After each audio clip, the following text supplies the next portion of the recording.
بسم اللہ الرحمن الرحیم وعن ابن عمر عن رسول اللہ صلی اللہ علیہ وسلم قال لأبی بکر انت صاحبی فی الغار وصاحبی علی الحوض رواہ ترمذی۔ اور حضرت ابن عمر رضی اللہ تعالیٰ عنہ سے روایت ہے کہ رسول کریم صلی اللہ علیہ وسلم نے حضرت ابو بکر رضی اللہ تعالیٰ عنہ سے یوں فرمایا، تم میرے غار کے رفیق و ساتھی ہو اور حوض کوثر پر میرے ساتھی ہوں گے۔ امام ترمذی رحمہ اللہ نے اس حدیث مبارکہ کو بیان کیا ہے۔ اور ایک دوسری روایت وعن عائشہ قالت قال رسول اللہ صلی اللہ علیہ وسلم لا ينبغي لقوم فيهم ابو بکر ان يؤمهم غیرہ رواہ ترمذی۔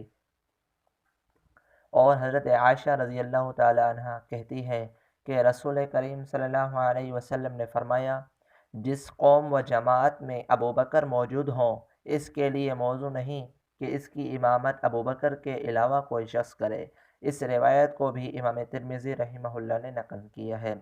پہلے روایت کے اندر حضرت ابو بکر صدیق رضی اللہ تعالیٰ عنہ کا یہ اعزاز ہے کہ اللہ کے نبی صلی اللہ علیہ وسلم نے یہ ارشاد فرمایا کہ اے ابو بکر، تم میرے غار کے ساتھی ہو تو حوض کوثر پر بھی آپ ساتھ ہوں گے۔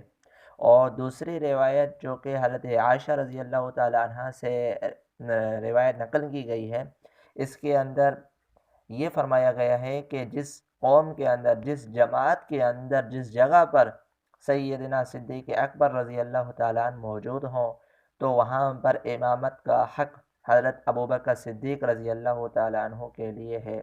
یہ دونوں روایات مبارکہ امام ترمذی رحمہ اللہ نے نقل کی ہے۔ اللہ تبارک و تعالیٰ سے دعا ہے کہ اللہ تبارک و تعالیٰ ہمیں تمام صحابہ کرام سے محبت نصیب فرمائے، آمین۔